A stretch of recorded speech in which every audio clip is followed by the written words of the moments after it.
Hare Krishna, Radhe Radhe. Religion of সনাতন চ্যানেলে আপনাকে স্বাগতম। আপনি যদি এই চ্যানেলে নতুন হয়ে থাকেন তো অবশ্যই আগে সাবস্ক্রাইব করবেন এবং সবসময় ধর্মীয় বিষয়ে টিপস পেতে এই চ্যানেলের সাথেই থাকবেন। তো আজকে আমাদের আলোচনার বিষয় হচ্ছে নৃসিংহ চতুর্দশী, অর্থাৎ শ্রী শ্রী নৃসিংহ চতুর্দশী কবে, অর্থাৎ 2022 সালে নৃসিংহ চতুর্দশী হচ্ছে 15ই মে, অর্থাৎ নৃসিংহ চতুর্দশী 15ই মে। তো জেনে নেওয়া যাক এই নৃসিংহ চতুর্দশী মাহাত্ম্য এবং এই দিনে আমাদের কি কি করণীয়।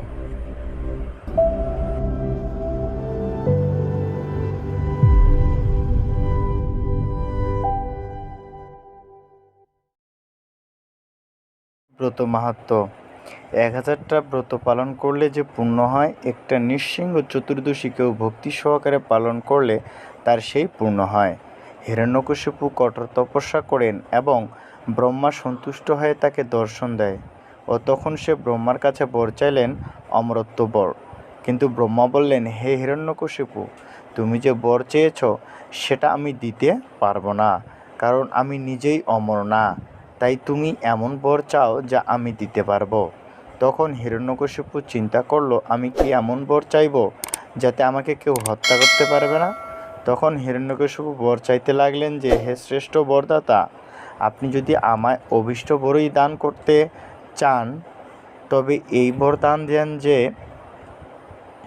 আপনার সৃষ্টির কোনো প্রাণী বা পথে ঘাটে দিনের বেলা রাতের বেলা, ঘরের বাইরে জল ভূমি বা আকাশে কোনো পশু বা কোনো অস্ত্রের দ্বারা এসবের দ্বারা আমাকে বধ করতে না পারে বা ব্যাধিগ্রস্ত বা জরাগ্রস্ত না হয়। ব্রহ্মা বললেন, তথাস্তু। তারপর শুরু হলো হিরণ্যকশিপুর অত্যাচার দেবতাদের উপর। তখন ভগবানের লীলা শুরু হলো তার শুদ্ধ ভক্তের মাধ্যমে, প্রহ্লাদ মহারাজ। তাই ভগবানের ভক্ত আবির্ভূত হয়ে প্রহ্লাদ মহারাজ ভগবানের আরাধনা করছিলেন। তখন তার পিতা তাকে বলতে লাগলো, তোমার ভগবান কে? সে বলতে লাগলো, আমার ভগবান।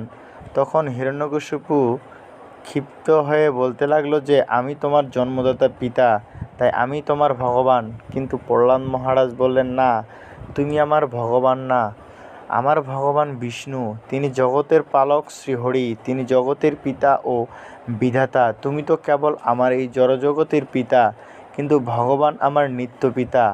তখন হিরণ্যকশিপু তার ছেলেকে পাহাড় থেকে ফেলে দেয়, হাতির পায়ের নিচে দেয়, জ্বলন্ত অগ্নিতে নিক্ষেপ করে। আর প্রহ্লাদ মহারাজ শুধু তার প্রভু ভগবানকে স্মরণ করতে থাকে। কথায় আছে, মারে কৃষ্ণ রাখে কে, আর রাখে কৃষ্ণ মারে কে। ভগবান যদি চায় তাহলে পৃথিবীর কোনো শক্তি তাকে হত্যা করতে পারবে না। তাই যখন কোনো কিছুর দ্বারা সমস্ত সম্ভব হলো না, তখন প্রহ্লাদ মহারাজকে কারাগারে নিক্ষেপ করলো, শিকল দিয়ে বেঁধে রাখলো আর মারতে লাগলো। আর প্রহ্লাদ মহারাজ শুধু শ্রীহরি ডাকতে লাগলো। তখন হিরণ্যকশিপু এসে বলল, আজ তোমাকে কে বাঁচায় দেখি, তোর ভগবান কোথায়? তখন বৈকুণ্ঠ ধামে মা লক্ষ্মীদেবী বলল, হে প্রভু, এখন কি হবে? প্রহ্লাদ মহারাজকে কে রক্ষা করবে? হিরণ্যকশিপু তো অমরত্বের মতো বর লাভ করেছে, তাকে কে হত্যা করবে? তোমার ভক্তকে রক্ষা করবে কে? তখন ভগবান বললেন যে, অমরত্বের মতো বর পেয়েছে কিন্তু অমর না। আর প্রহ্লাদ মহারাজকে রক্ষা করবে তার ভক্তি।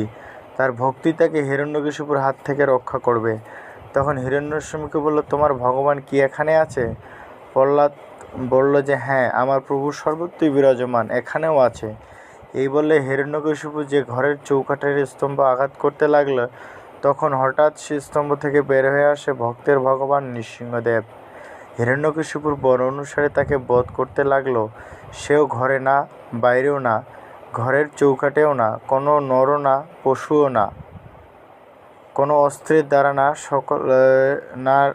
সকালেও না, রাতেও না, জলেও না, মাটিতেও না, আকাশেও না, অর্ধেক পশু ও মানুষ নরসিংহ রূপে গোধূলি নগ্নে, অর্থাৎ অর্ধেক দিনে রাতের ও মানের সন্ধ্যায় নখের দ্বারা বধ করা হয়েছে। ভক্তের ডাকে ভগবান তার ভক্তের যে কোনো উপায়ে রক্ষা করে। এমনকি ভগবানের এই রূপ দেখে দেবতারা ও ব্রহ্মাণ্ড কেঁপে ওঠে। এ কী রূপ! হঠাৎ এই রূপের আবির্ভাব কেউ বুঝতে পারেনি। ভগবান এই রূপকে দেবতারা পর্যন্ত শান্ত করতে পারেনি। তখন দেবতারা বলল, একমাত্র একজন পারে, সে হলো তার ভক্ত প্রহ্লাদ।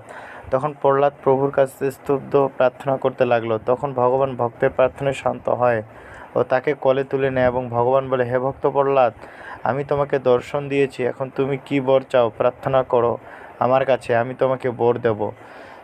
তখন ভক্ত, কি আর কিছু চাওয়ার আছে সে জগতে? প্রভু তার সামনে, তবু ভগবান বলল, তুমি একটা বর চাও, যেহেতু আমি তোমার সামনে প্রকট হয়েছি। তখন ভক্ত প্রহ্লাদ বলতে লাগল, প্রভু তুমি আমার পিতাকে মুক্তি দাও, যেহেতু তিনি আমার জড়জগতের পিতা। তখন ভগবান বলল, হে ভক্ত প্রহ্লাদ, তথাস্তু, কিন্তু তোমার শুধু এই পিতাই মুক্তি লাভ করবে না। যে গৃহে তোমার মতো শুদ্ধ বৈষ্ণবের ভক্ত মুক্তি লাভ করবে না ভক্ত আছে, তার 21 কুল উদ্ধার হবে, পিতৃকুলের 10 কুল, মাতৃকুলের 10 কুল ও নিজ 1 কুল মুক্তি লাভ করবে। এই নৃসিংহ ব্রত পালন করলে তার জন্ম মৃত্যুময় সংসার থেকে রক্ষা পাবে। আর যিনি নৃসিংহ ব্রত লঙ্ঘন করে চন্দ্র সূর্য যতদিন থাকবে ততদিন নরক যাতনা ভোগ করবে। এই ব্রতের প্রভাবে অপুত্রক ভক্তপুত্র লাভ করে দারিদ্র ধনশীল হয়, তেজস্কামী তেজ লাভ করে, রাজকামী রাজ্য পায়, আর আয়ুষ্কামী দীর্ঘায়ু পায়। ভক্তিতে বিশ্বাস এইমাত্র চাহি, সংসারে জনিতে নাহি কোনো অস্ত্র বস্ত্র তাহার উপর। জয় ভগবান নৃসিংহদেব কি জয়, জয় জয়।